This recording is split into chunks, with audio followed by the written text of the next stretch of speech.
discretion is advised. This is 10-Minute Murder.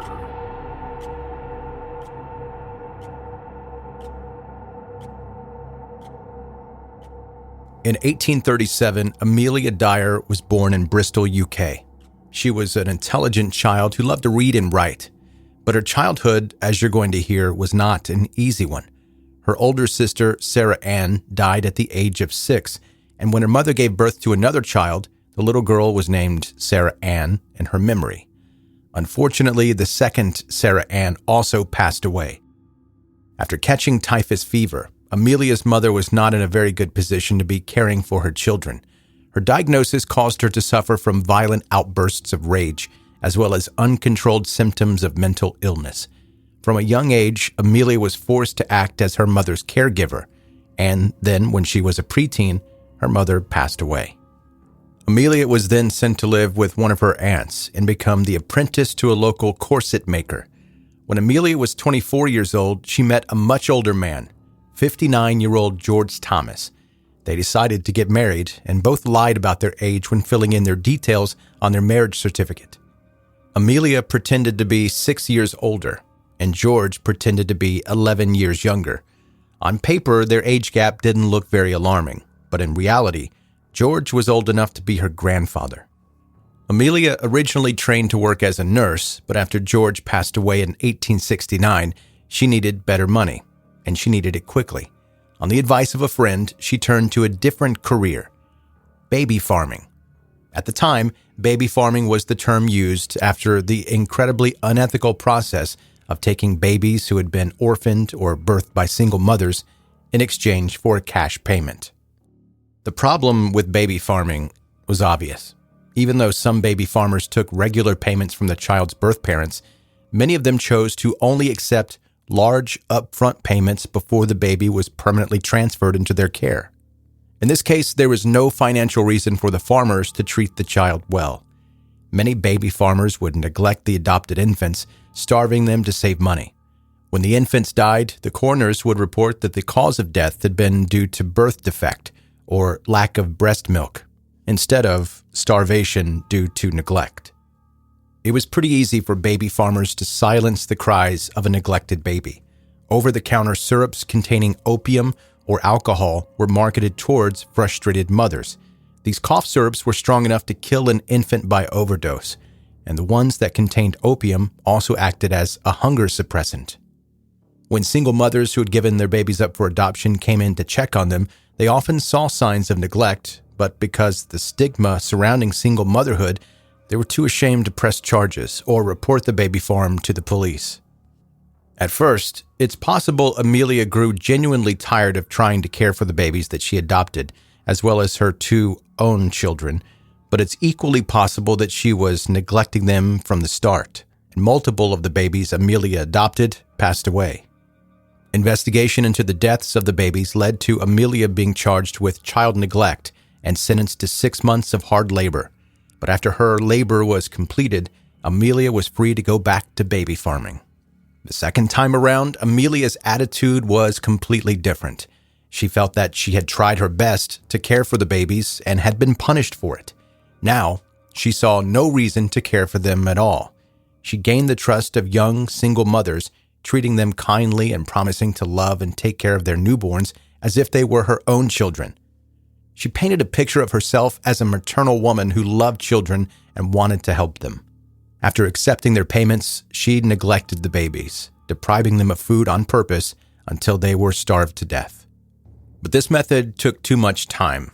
She knew that if babies died quicker, she'd be able to replace them with new ones and accumulate even more money. She also realized the error of her ways in the past, and not in a good way. When she'd asked before the local doctor to certify the deaths of the infants, he'd become suspicious of the sheer amount of deaths that were occurring under her care. This is likely where she started to brutally murder each child that was entrusted in her care, strangling them to death and then dumping their corpses to avoid detection. Somehow, she was allowed to continue adopting hundreds of children, despite her previous conviction for neglect and multiple episodes of mental instability that led to her spending time in numerous asylums throughout her adult life. It was the 30th of March, 1896, when a baby's remains were found in a bag floating down London's River Thames. It was a little girl, identified as Helena Fry.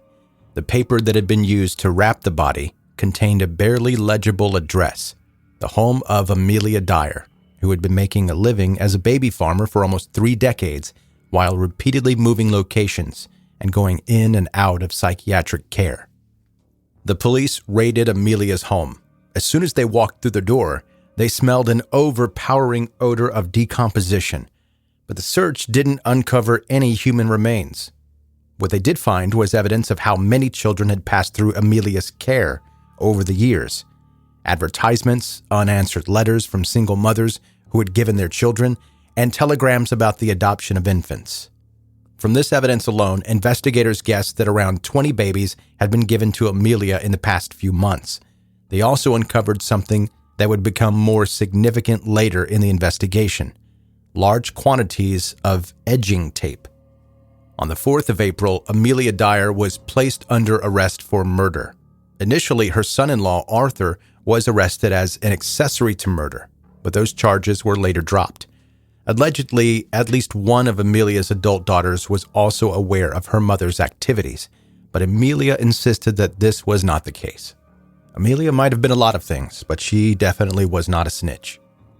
Investigators dredged the Thames and uncovered the remains of 6 more infants. They were all called in the same way, by strangulation with the same type of white measuring tape. Later on, Amelia admitted to the police that the measuring tape, quote, was how you could tell it was one of mine. One of the babies was identified as Doris Marmon, whose mother had given her to Amelia less than 2 weeks before her body was found. In the advertisement that Doris's mother had responded to, Amelia had written, quote, I don't want a child for money's sake, but for the company and home comfort. I and my husband are dearly fond of children. I have no child of my own. A child with me will have a good home and a mother's love. Despite Doris's mother wanting to pay in regular installments, hoping that she would one day be reunited with her baby when the circumstances were better, Amelia had insisted on a one-off payment. She had killed Doris shortly after being paid, then dumped her in the Thames. Amelia's crimes had generated a huge amount of public outrage. The trial was sensational, and crowds gathered to hear the verdict. It took the jury less than 5 minutes to make up their decision. So many babies had been given to Amelia and then seemingly vanished altogether. It was estimated that she might have killed as many as 400 babies during her 30-year career, and possibly even more than that.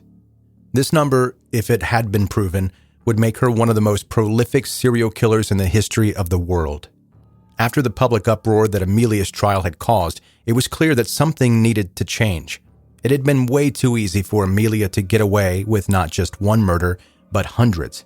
The laws regarding child protection and adoption were made stricter, and the recently formed National Society for the Prevention of Cruelty to Children became well known across the country. On the 10th of June, Amelia's execution date arrived. She stepped up to the scaffold. Her executioner, James Billington, asked her if she had any last words. Quote, I have nothing to say. Amelia responded before she was hanged to death. After her conviction, the public gave Amelia the nickname the Ogress of Reading. Over the next few years, she became the subject of a ballad by the same name. The old baby farmer, the wretched Miss Dyer. At the Old Bailey, her wages is paid. In times long ago, we'd make a big fryer and roast it so nicely, that wicked old jade.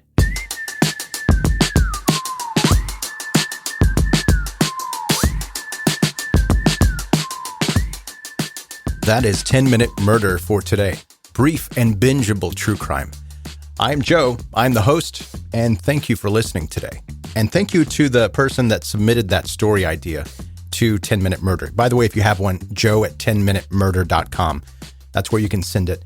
I don't get to talk about these historic cases very often, and I will. I know what you're thinking. Have you talked about H.H. Holmes or Jack the Ripper? No, haven't done those stories. I will do them. I promise I will do them. Those have been emailed to me multiple times. They're on the list, but I don't want to do them the way that everyone else would do them. But I'm trying to make it more interesting than just the plain old, here are the facts of everything you've ever heard a million times. I don't want to do that. All right, so our question for today is actually multiple. It's kind of a novel. Lori from Ocala, Florida. You wrote me a novel, Lori. So I'm going to do my best. I'm going to edit it, by the way, because there's a lot here and the podcast is only so long. Here it is. Hi, Joe. I have some questions for you to answer the podcast. I hate the sound of my own voice, and most people seem to not like to hear their voices on a recording.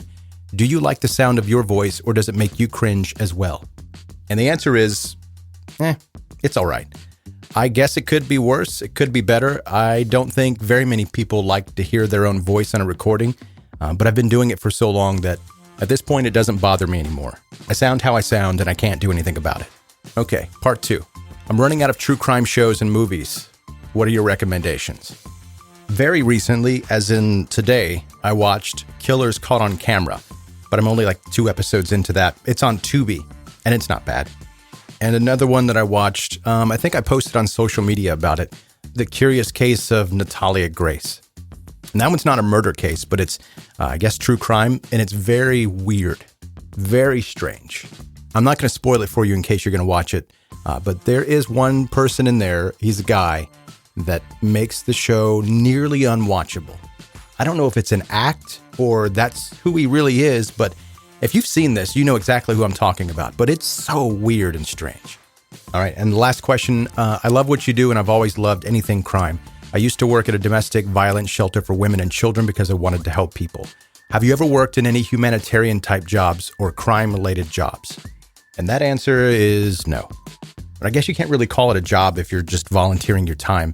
But I've done that. I've volunteered at multiple charities, and I've sat on boards for a couple of different charities where we're doing humanitarian type things, but I'm not getting paid to do that. So that's not what I would consider a job, but I do volunteer for charities. And crime-related jobs, no. I've worked in the news world before. I've done news reporting on the radio, and I've done behind-the-scenes things at news TV stations, but I've never worked in crime. We reported crime, but I didn't work with like law enforcement or anything like that. But if it counts, I wanted to be Fox Mulder when I was a kid, and that probably doesn't count. All right, thank you, Lori from Ocala, Florida. By the way, if this is your first time listening to 10 Minute Murder, please subscribe now so that you can catch up on all the back episodes and never miss any of the new ones. Connect with me on social media. Links are in the show notes of this episode. Also, you can go and leave me a review. If you listen on Apple or any place that takes reviews, your positive feedback very much helps this podcast grow. Go to 10minutemurder.com for all things related to 10 Minute Murder.